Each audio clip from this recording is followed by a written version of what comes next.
একটা গাড়ির সাথে যদি আপনি একটা রাষ্ট্রকে তুলনা করেন, যেহেতু আমি গাড়ির বিজনেস করি, আমি গাড়ি নিয়েই কথা বলবো, গাড়ি নিয়েই আমার সবকিছু, এটাই স্বাভাবিক, তাই না? তো যদি আপনি গাড়ির সাথে একটা দেশকে তুলনা করেন, তাহলে এই সম্পূর্ণ গাড়িটি হচ্ছে একটা দেশ। হ্যাঁ, আর গাড়ির যে চারটা চাকা থাকে, সেই চাকা হচ্ছে দেশটার অর্থনীতি। অর্থনীতি চলবে, দেশও চলবে। আর যদি গাড়ির প্রাণ বলেন, সেটা হচ্ছে তার ইঞ্জিন।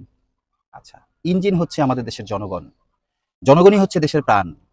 আর একটা ইঞ্জিন চলতে গেলে কি কি লাগে? পানি লাগে, ইঞ্জিন অয়েল লাগে, ফুয়েল লাগে।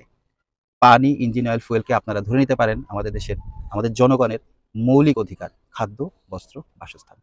ইঞ্জিনে কিন্তু যখন স্টার্ট নেয়, ইঞ্জিন যখন স্টার্ট নেয়, তখন কি প্রয়োজন হয়? তখন একটা স্পার্ক প্রয়োজন হয়। এই স্পার্কটা কোত্থেকে আসে? গাড়ির ব্যাটারি এবং স্পার্ক প্লাগ থেকে আসে।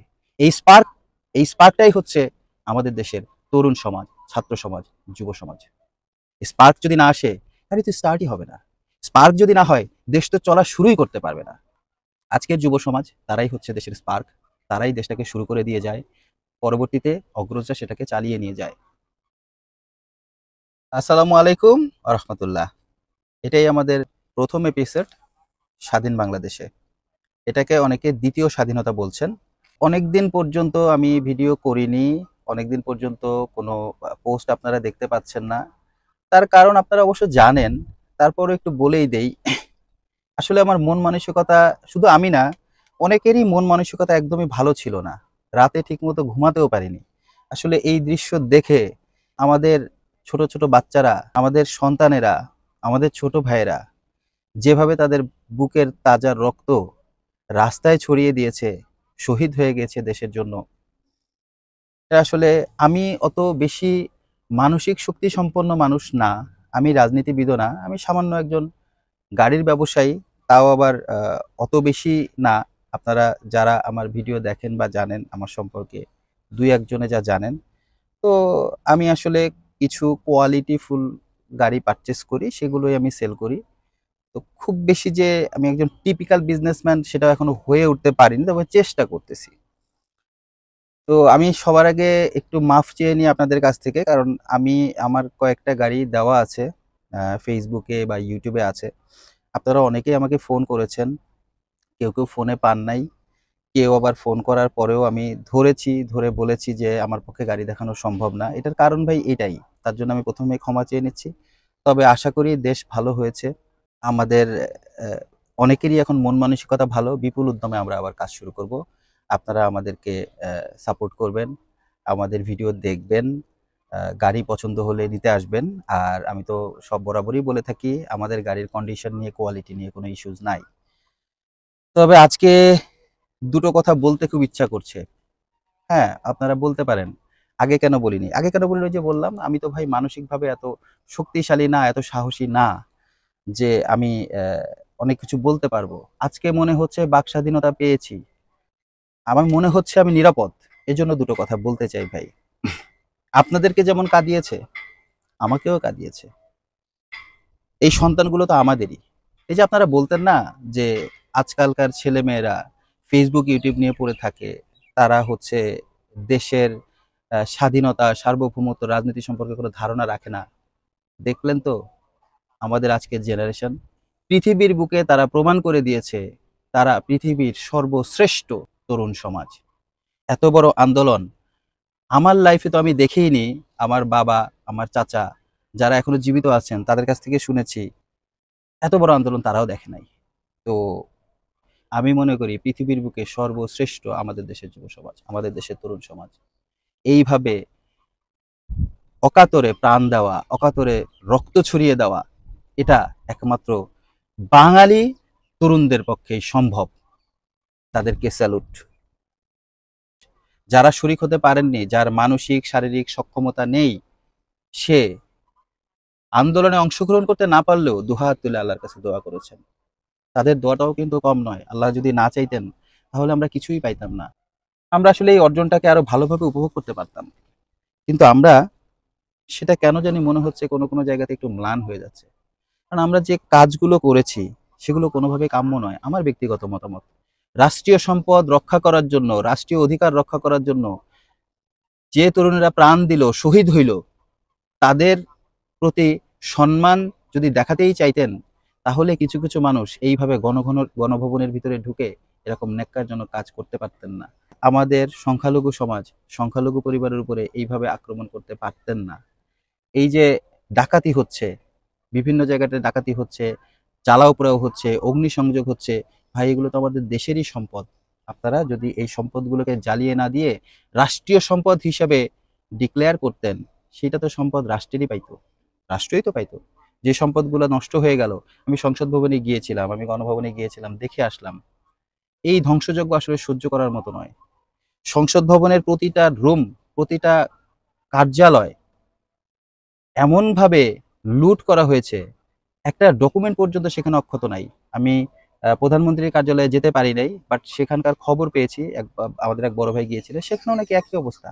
রাষ্ট্রীয় এরকম গুরুত্বপূর্ণ ডকুমেন্টগুলো ধ্বংস করে আপনারা কি আনন্দ পাইলেন? এই রকম আনন্দ কি এতই দরকার ছিল আমাদের? আমাদের সন্তানদের জন্য হয়তোবা আপনি প্রাণ দিতে পারেননি, আমাদের সন্তানদের সাথে হয়তোবা আপনি কাঁধে কাঁধ মিলিয়ে যুদ্ধ করতে পারেননি, আপনি কাঁধে কাঁধ মিলিয়ে আন্দোলনে অংশগ্রহণ করতে পারেন নাই কেন? আপনি জানেন ওখানে গেলে আপনি গুলি খেতে পারেন, আপনার প্রাণের ভয় আছে। আপনি যদি ফেসবুকে বেশি কথা বলেন, আপনাকে ধরে নিয়ে যেতে পারে, আপনার প্রাণের ভয় আছে। কিন্তু ভাই, দেশের সম্পদ নষ্ট যদি আপনি না করতেন, কেউ তো ভাই আপনাকে ধরে নিয়ে যাইতো না, কেউ তো আপনাকে গুলি করে দিত না, কেউ তো আপনাকে টর্চার সেলে আটকায় রাখতো না। এই কাজটা কি আমরা করতে পারতাম না? তাহলে কি আমরা শহীদদের রক্তের প্রতি সঠিক বিচারটা করেছি? প্রশ্নটা তাদের কাছে, যারা এই কাজগুলো করেছেন। এই যদি হয় অবস্থা, আজকে দেখেন আপনারা কি অর্জন পাইলেন। স্পষ্টভাবে দেখলেন যে যারা মুক্তিযুদ্ধ করেছিল, এই দেশের জন্য যারা প্রাণ আত্মাহুতি দিয়েছিল, সেই মুক্তিযুদ্ধরা লজ্জিত হয়েছে একসময়। কেন? এই অতিরঞ্জিত ভাবে তাদেরকে ব্যবহার করার কারণে। আপনারা কি আমাদের আজকের যে শহীদ, আজকে যারা শহীদ হয়েছেন, আমি কারোর নাম নিচ্ছি না, অনেকে অনেকের নাম বলছেন, আমি নাম বলছি না কেন, আমার কাছে প্রতিটা শহীদই সমান গুরুত্বপূর্ণ। প্রতিটা শহীদই আমার কাছে সমান গুরুত্বপূর্ণ, এই জন্য আমি কারো নাম নিলাম না। যারা যারা শহীদ হয়েছে সবার প্রতিই বলছি, যারা আজকে শহীদ হয়েছেন তাদের পরিবারগুলো কি একসময় লজ্জা পাবে না? এই যদি হয় অবস্থা, তরুণ সমাজ যদি মুখ ফিরিয়ে নেয়, আর কখনোই যদি আমরা কোনো বিপদে পড়ি, আমরা আবার যদি কখনো পরাধীনতার চাদরে মুড়ে যাই, আমাদেরকে রক্ষা করার কিন্তু কেউ থাকবে না ভাই। এই তরুণ সমাজ আর প্রাণ দিবে না। তারা যদি বারবার এভাবে অপমানিত হয়, তারা আরেকবার আপনাদেরকে বাঁচাইতে পারবে না। তারা তো আত্মহত্যা দিয়েই গেছে, তারা তো আপনাকে স্বাধীনতা দিয়েই গেছে। স্বাধীনতা ভোগ কে করবেন? আপনার জন্যই তো করে গেছেন, আমার জন্যই তো করে গেছে। তারা শহীদ কাদের জন্য হয়েছেন? আমাদের জন্যই তো হয়েছেন। তাদের কি ন্যূনতম সম্মানটা আমরা দিতে পারি না? নিজেদের ভিতরে ভ্রাতৃত্ববোধ বজায় রেখে তারা সাম্য চেয়েছিল, আমরা কি সাম্যটা প্রতিষ্ঠা করতে পারি না? আমি আমি নিজেও আন্দোলনে যাই নাই, আমি নিজেও সক্রিয়ভাবে সেখানে পার্টিসিপেট করি নাই, কিন্তু তাদের প্রতি আমার ভালোবাসাটা আছে, তাদের প্রতি শ্রদ্ধা আছে। তাদের এই অর্জনটা যাতে কোনোভাবে নষ্ট না হয়ে যায়, সেটা রক্ষা করার চেষ্টা আছে। এই চেষ্টাটা করেন না আপনারা সবাই? আচ্ছা, এবার কিছু কথা আমাদের আইন শৃঙ্খলা বাহিনীর জন্য না বললেই নয়। পুলিশ বাহিনীর ভাইরা, আপনারা বলেছেন আপনারা নাকি নিষ্ঠার সাথে কাজ করতে পারেননি। কেন? কোনো এক শক্তি আপনাদের উপরে ভর করেছিল, যার কারণে আপনারা আপনাদের দায়িত্ব সঠিকভাবে পালন করতে পারেন নাই। ভাই, এখন তো সেই শক্তি নাই, তাহলে আপনাদের সময় এসেছে সত্যিকারের দেশপ্রেমিকের পরিচয় দেওয়ার। যদি সত্যিই নিষ্ঠার সাথে কাজ করতে চান, সুযোগ এসেছে, আপনাদের ঝাঁপিয়ে পড়া উচিত, দেশের জনগণের বন্ধু হয়ে যাওয়া উচিত। আমরা সারা জীবন শুনে এসেছি পুলিশ জনগণের বন্ধু, কিন্তু আমরা সেই বন্ধুত্ব সুলভ আচরণ আপনাদের কারো কাছ থেকে পাই নাই। হ্যাঁ, এক সময় পেয়েছি, অনেক আগে, অনেক আগের কথা।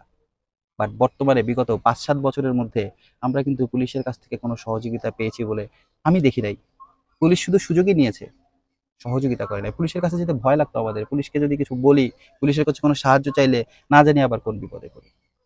তো সেখান থেকে বেরিয়ে আসার সময় এসেছে ভাই। আপনারা যারা যারা এই কমপ্লেন গুলো করতেছেন যে আপনারা সঠিকভাবে কাজ করতে পারেন নাই, আপনারা হুকুমের গোলাম ছিলেন, অন্তত তাদের তো আপনাদের দায়িত্ব বুঝে নেওয়ার সময় হয়েছে, জনগণের বন্ধু হয়ে যাওয়ার সময় হয়েছে। আপনারা মনে করছেন আপনাদেরকে জনগণ আক্রমণ করবে? না, আপনারা জনগণের বন্ধু হয়ে যান, জনগণ আপনাদেরকে মাথায় তুলে রাখবে। সেনাবাহিনীকে দেখেননি? আপনারাও রাস্তায় বেরিয়েছিলেন, সেনাবাহিনী বেরিয়েছিল, সেনাবাহিনীকে মানুষ বুকে টেনে নিয়েছে, মাথায় তুলে রেখেছে। কেন? কারণ তারা প্রমাণ করতে পেরেছে তারা আমাদেরকে বাঁচাতে এসেছে, মারতে আসে নাই। আর আপনারা কি প্রমাণ করেছেন? আপনারা আমাদেরকে মারতেই এসেছিলেন। তাহলে সেই জনগণের বিশ্বাস আদায় করা তো আপনাদের জন্য একটু কঠিন হবেই, কিন্তু যদি বিশ্বাস একবার আদায় করতে পারেন, দেখবেন জনগণ আবার আপনাদেরকে মাথায় তুলে রেখেছে। অনেকে হয়তো ভয় আসতেছেন না, কারণ পুলিশ একসময় প্রচুর পরিমাণে আহ ঘুষ, গ্রেপ্তার বাণিজ্য এগুলো করেছেন, যার কারণে আপনারা মনে করতেছেন এই জিনিসগুলো রিভিল হবে, এই জিনিসগুলো নিয়ে তদন্ত হবে, আপনারা শাস্তি পাবেন। সবাইকে বলছি না, যারা করেছেন তাদেরও তো সুযোগ আছে আবার দেশের জন্য কাজ করার, তাদের প্রায়শ্চিত্ত করার সুযোগ আছে। তারা আসুন, যদি তদন্ত হয়ও, হওয়ার পরে আপনাদের যে শাস্তিটা হবে, শাস্তি হওয়ার পরে তো আপনারা আবার দেশের জন্য কাজ করার সুযোগ পাবেন। এভাবে পালিয়ে থেকে, দূরে থেকে আপনারা তো মানে দেশের একজন সুনাগরিক হওয়া থেকে বঞ্চিত আপনারা হবেন না, এই আশাই রাখতেছি। আর আমি আমি আশা করব আমাদের বর্তমান সরকার প্রতিটা হত্যারই সুষ্ঠু বিচার করবে। শহীদদের বিচার যেমন করবে, ঠিক একইভাবে যে সমস্ত পুলিশ সদস্যরা মৃত্যুবরণ করেছেন তাদের বিচারও করবে। তো সেখানে যদি পাওয়া যায় যে তারা আসলে বিনা দোষে প্রাণ হারিয়েছেন, অবশ্যই সেটার বিচার হবে। সেনাবাহিনীর ভাইদেরকে স্যালুট। আমি বিশ্বাস করি আপনারা না থাকলে হয়তোবা এই অর্জন সম্ভব হতো না। আমাদের ছাত্র সমাজ এই আন্দোলনে যতটা সক্রিয় ছিল আপনারাও ততটাই ছিলেন। আপনাদের অবদান এখানে কোনো অংশেই আমি কম দেখতে পাচ্ছি না। এই অর্জনের যতটুকু ভাগিদার আমাদের যুব সমাজ, ঠিক ততটুকু ভাগিদারও আপনারা। কারণ আমাদের সেনাবাহিনী আজ না হয় স্বাধীন, কিন্তু যখন তারা কোনো একটি সরকারের অধীনস্থ ছিল তখন কিন্তু তাদের হুকুম পালন চাইলে করতে পারতেন তারা। তারা যদি পুলিশের মতো নির্বিচারে আমাদের উপরে গুলি চালাতেন, আমাদের সন্তানের উপরে গুলি চালাতেন, এই অর্জন এখনো হয়তোবা হতো, অবশ্যই হতো। আজ পর্যন্ত বাংলাদেশে বা পৃথিবীর ইতিহাসে কোনো গণ আন্দোলন, কোনো মানে ছাত্রদের উপরে, তরুণ সমাজের উপরে যারা গুলি চালিয়েছে আজ পর্যন্ত তারা কখনো জিততে পারে নাই। কিন্তু আমাদের এই অর্জনটা যদি সেনাবাহিনী আমাদেরকে সহযোগিতা না করতেন, তারা যদি সরকারের বিপক্ষে যে গুলি চালানোর থেকে বিরত না থাকতেন, তারা তারা দেপ্ত কণ্ঠে বলেছিলেন আমাদের পক্ষে এই সন্তানদের উপরে গুলি চালানো কোনো অবস্থাতেই সম্ভব নয়। ওনারা যদি আমাদেরকে সাহায্য, আমাদের সন্তানদেরকে, আমাদের ছাত্রদেরকে, তরুণ সমাজদেরকে সাহায্য না করতেন, সাপোর্ট না দিতেন, তাহলে এই অর্জন হয়তোবা এখনো সম্ভব হতো না। বিদেশি সংবাদ মাধ্যম, বিদেশি মিডিয়া, তারা শুধু একটা দিকই দেখাচ্ছেন ভাই। আপনারা কিন্তু শুধু একটা দিকই দেখাচ্ছেন, দেশে জ্বালাও পোড়াও হচ্ছে, দাঙ্গা হচ্ছে, এটা হচ্ছে, সেটা হচ্ছে, ডাকাতি হচ্ছে, ভাঙচুর হচ্ছে, সংখ্যালঘু অত্যাচার হচ্ছে। হ্যাঁ, কিছু ঘটনা ঘটতে পারে, কিছু ঘটনা ঘটবে, এটা প্রত্যেকটা সরকারি যখন পরিবর্তন হয়, যখন আইন শৃঙ্খলা বাহিনী একটু দুর্বল থাকে, কিছু কিছু মানুষ আছে তার ব্যক্তিগত ব্যক্তিগত যে শত্রুতা সেটা চরিতার্থ করার চেষ্টা করে। আপনারা শুধু এটাই দেখাচ্ছেন। আমাদের সন্তানেরা, আমাদের ছোট ভাইগুলো মানুষকে সাহায্য করতেছে, পুলিশের পাশে এসে দাঁড়াচ্ছে, থানা পাহারা দিচ্ছে, রাত জেগে মানুষের ঘর বাড়ি পাহারা দিচ্ছে, তারা মন্দির পাহারা দিচ্ছে। হিন্দুদের বা সংখ্যালঘুদের বা অন্য ধর্মাবলম্বী যারা আছে, যে সংখ্যালঘু পরিবার কিন্তু সব জায়গায় যে আক্রমণ হচ্ছে তা না, কিন্তু যেই সব জায়গায় আক্রমণ হচ্ছে সেই জায়গাতে তাদের পাশে যে যে দাঁড়াচ্ছে, মাদ্রাসা স্টুডেন্টরা যে তাদের পাশে দিয়ে দাঁড়াচ্ছে, এটা তো দেখাচ্ছেন না। তারা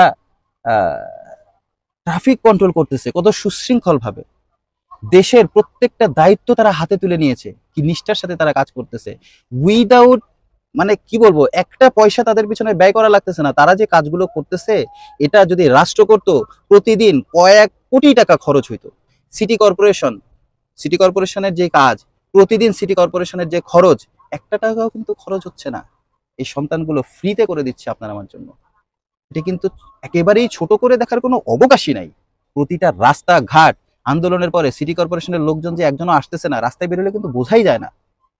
তারা নিজের হাতে, আমি দেখেছি তো, নিজের হাতে, হাতে গ্লাভস পরে, নিজের হাতে মাটিতে বসে, ময়লার ভিতরে বসে, যে ময়লা হয়তোবা জীবনে কোনোদিন তারা হাতেও ধরে নাই, তারা দেখেও নাই, তাদের বাসার কাজের লোকেরা এই ময়লাগুলো ফেলেছে, বাইরে থেকে সিটি কর্পোরেশন লোকজন নিয়ে গেছে।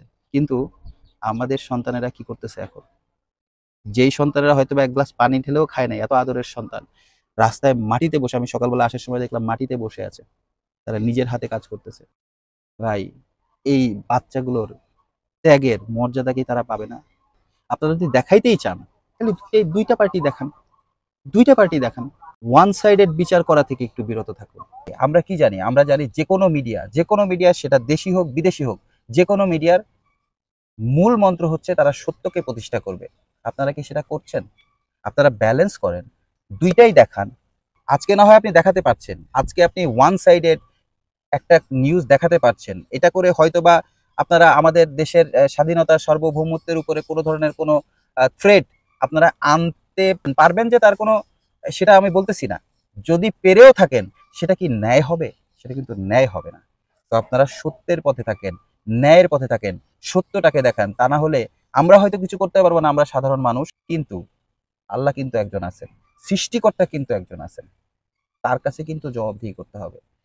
উনি যদি চান, দেখলেন তো আমাদের দেশের অবস্থা, একটা 15 বছরের শক্তিশালী রাজনৈতিক দল আজকে এইভাবে উইদিন 7 ডেজ তাদের এইভাবে পতন হবে কেউ কিন্তু কল্পনাও করতে পারেন নাই।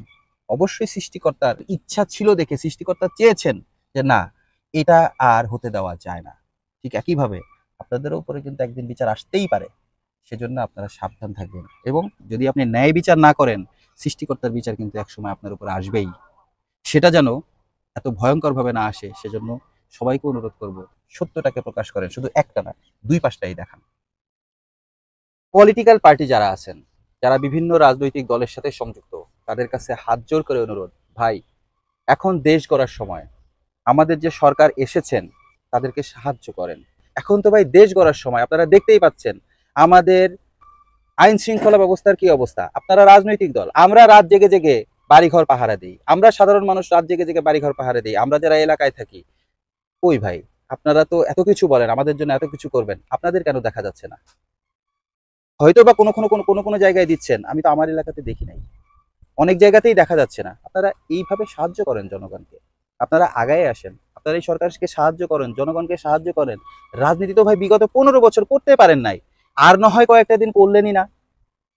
এইটা যদি আপনারা করেন, এখন যদি আপনাদের রাজনৈতিক কর্মকাণ্ড থেকে, অফিসিয়ালি রাজনৈতিক কর্মকাণ্ড কর্মসূচি থেকে কিছুটা দূরে থেকে জনগণের সাহায্য করেন, আমাদেরকে সাহায্য করেন, তাহলেই কিন্তু আপনাদের গ্রহণযোগ্যতাটা বাড়বে।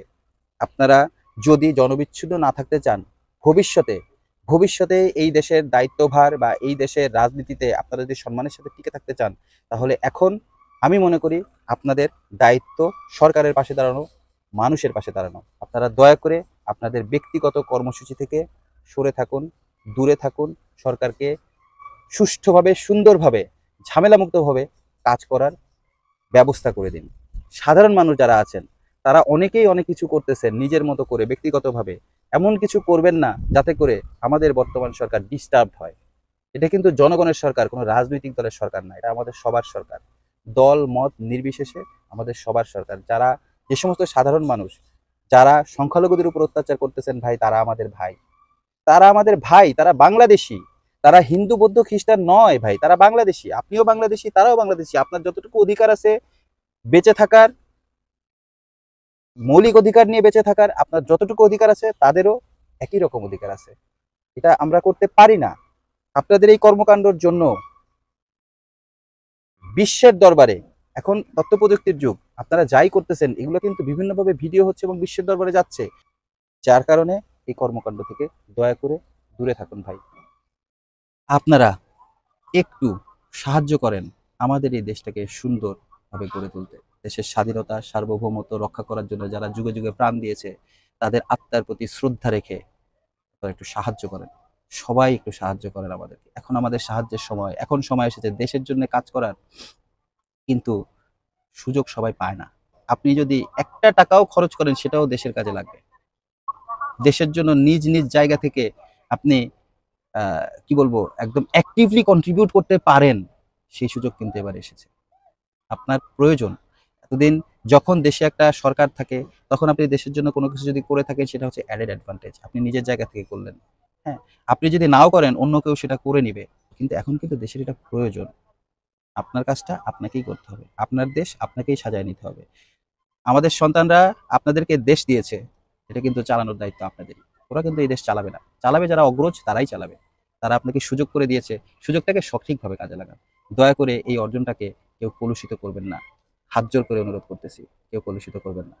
আমার এই কথাগুলো আমি চাই সবাই ভালোভাবে নেবেন। তারপরেও আমার অজান্তে চেয়ে যদি মনে কষ্ট পেয়ে থাকেন, আমাকে জানাবেন। আমাকে জানাবেন যে আমার এই কথাটা ভালো লাগেনি, আমি তার জন্য ক্ষমা প্রার্থী। আমার একটি কথা, কোনো শব্দ উচ্চারণ বা বাক্য চয়নে কোথাও যদি কোনো ভুল হয়ে থাকে, আমাকে ক্ষমা করে দিবেন। কারণ সেটা ইচ্ছাকৃত নয়। আর আমার কথাগুলো যদি আপনাদের মনে হয়ে থাকে যে আমার এই কথাগুলোই আপনারা বলতে চান কিন্তু নিজে বলতে পারছেন না, আমার একটা প্ল্যাটফর্ম আছে, আমার একটা চ্যানেল আছে, যদিও সেটা হচ্ছে অটোমোবাইল কেন্দ্রিক, সেখানে অন্য কোনো টপিক আমি বলতে পারি না। তারপরেও আমি কখনো বলিও নাই আমার এই চ্যানেলে অন্য কোনো বিষয় নিয়ে আমি আলোচনা করিও নাই। তবে আজকে খুব একটু মনে হইলো যে হ্যাঁ, দুইটা কথা বলি। বাক স্বাধীনতা যেহেতু পেয়েছি, সেটাকে একটু ব্যবহার করি, যার জন্য দুইটা কথা বলা। আর যদি আমার এই কথাগুলো কারো মনে হয়ে থাকে এটা আপনারই কথা, আপনি বলতে পারছেন না, আমি বলেছি, তাহলে ভিডিওটা শেয়ার করে অন্যদিকে দেখার সুযোগ করে দিন। আর আপনি যদি নিজে বলতে চান, আমি চাই সবাই আসুন, সবাই কথা বলুন, সবাই আসুন, সবাই কথা বলুন, সবাই সবাইকে বোঝানোর চেষ্টা করুন আমাদের এই অর্জনটা যেন কোনোভাবেই নষ্ট না হয়ে যায়, কোনোভাবে কলঙ্কিত না হয়। সবার কাছে আন্তরিকভাবে অনুরোধ।